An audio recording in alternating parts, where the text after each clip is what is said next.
शाम का समय था। सूरज धीरे धीरे पश्चिम की ओर ढल रहा था और जंगल में एक अजीब सी शांति छाई हुई थी। पंचवटी के घने वन में एक विशाल वृक्ष की छाया में तीन आकृतियां बैठी थीं, भगवान राम, माता सीता और लक्ष्मण।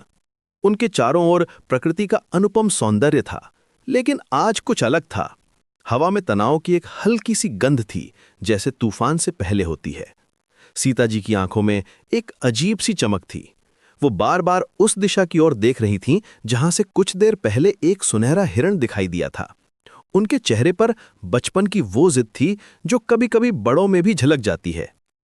राम जी चुपचाप बैठे थे, अपनी पत्नी के चेहरे के भावों को पढ़ने की कोशिश कर रहे थे। प्रियतम, सीता जी ने आखिरकार मौन तोड़ा। उनकी आवाज में एक मिठास थी, लेकिन साथ ही एक हट भी। आपने देखा था ना वो सुनहरा हिरण? कितना सुंदर था। मैंने जीवन में ऐसा कुछ नहीं देखा। राम जी ने गहरी सांस ली। वो जानते थे कि ये बातचीत कहां जा रही है। हाँ प्रिय, मैंने देखा था, वाकई बहुत सुंदर था। तो फिर? सीता जी की आवाज में उत्साह बढ़ गया। आप उसे पकड़ क्यों नहीं लेते? मैं उसे पालना चाहती हूं। सोचिए कितना अच्छा लगेगा जब हम अयोध्या वापस जाएंगे तो उसे साथ ले जाएंगे। लक्ष्मण जी, जो अब तक चुप थे, अचानक बोले, भाभी, मुझे कुछ अजीब लग रहा है। जंगल में सुनहरे हिरण नहीं होते, ये कोई माया हो सकती है। सीता जी का चेहरा तुरंत बदल गया।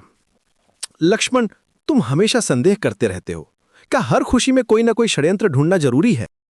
राम जी ने देखा कि स्थिति बिगड़ रही है। वो जानते थे कि सीता जी जब कुछ ठान लेती हैं तो बहुत जिद करती हैं। सीते, उन्होंने प्यार से कहा, लक्ष्मण की बात में दम है, हमें सावधान रहना चाहिए। नहीं, सीता जी की आवाज में अब स्पष्ट निराशा थी। आप दोनों मुझे एक छोटी सी खुशी भी नहीं देना चाहते। मैंने कभी कुछ मांगा है? 14 साल का वनवास, ये कठिन जीवन, सब कुछ खुशी से सहा है। बस एक छोटी सी इच्छा है। उनकी आंखों में आंसू आ गए।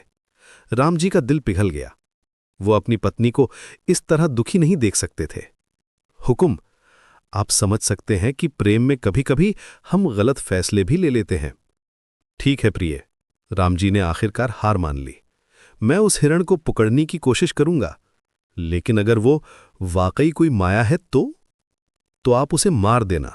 सीता जी ने तुरंत जवाब दिया। कम से कम उसकी खाल तो मिल जाएगी, वो भी बहुत सुंदर होगी। लक्ष्मण जी अभी भी परेशान थे। भैया, मुझे लगता है हमें ये नहीं करना चाहिए, कुछ गड़बड़ है। राम जी ने अपना धनुष उठाया। लक्ष्मण, तुम सीता की रक्षा करना, मैं जल्दी वापस आऊंगा। जैसे ही राम जी जाने को तैयार हुए, सीता जी ने उनका हाथ पकड़ा।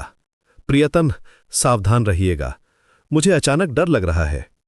चिंता मत करो, राम जी ने उनका माथा चूमा। मैं जल्दी वापस आऊंगा। और फिर वो चले गए।